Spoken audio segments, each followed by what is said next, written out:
August is an amazing month. In some cultures, August could actually be interpreted as a bit of a lazy month, a vacation month, one last hurrah before the kids go off to school. It can be a time to sit and just watch the world go by.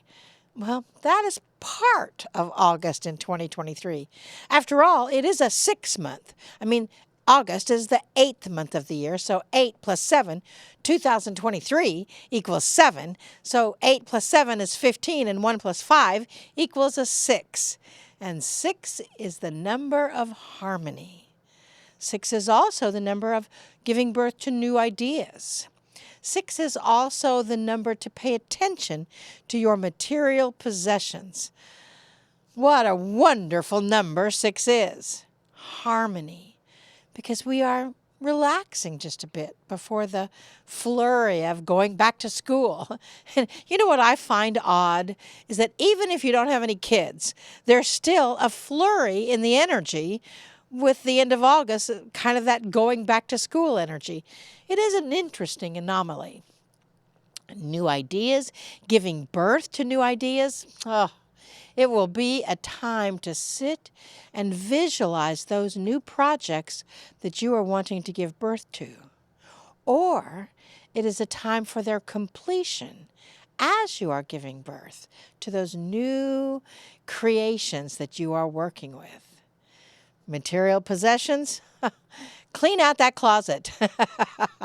Or take that drawer that you're always digging through to find just that one thing. Clean that drawer out and organize it with intention. When you clean something out with the intention of making room for a new project in your life, everything goes a lot smoother.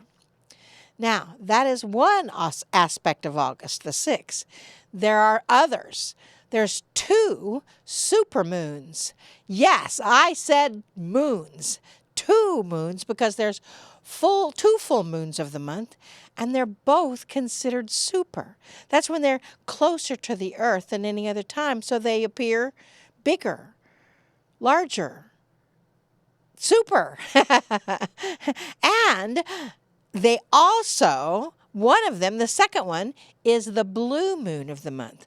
The second full moon of any month is the blue moon. They write songs about that.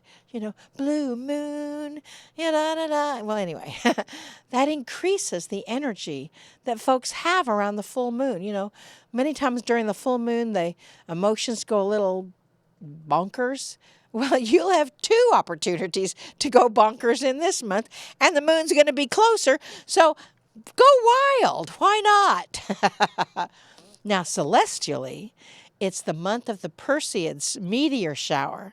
That will be the annual reminder to confront issues head on and allow the energy to flow naturally. It's also the Lion's Gate on the 8/8 of the month, the Lion's Gate portal, which is about connecting with your own guidance and about connecting with your own energy. You can watch the double digit for that on 8/8, and I'll tell you a little more about it. August is a wonderful combination of energies. Increased emotions around the 2 full moons, the calmness and yet the excitement of the Perseids meteor embraced by harmony. On a global scale, we see things that are a bit up and down, a bit roller coastery. If you feel like you're struggling a bit like that roller coaster, chugging up the hill, check. And just as you're beginning to crest the top of the hill and slide on down in that roller coaster, instead of screaming with fear, think of it as the next 30 seconds are, whee! What fun! That is a little bit of August, and it will prepare you for September. Well, that's about it for August. Namaste, y'all. Namaste.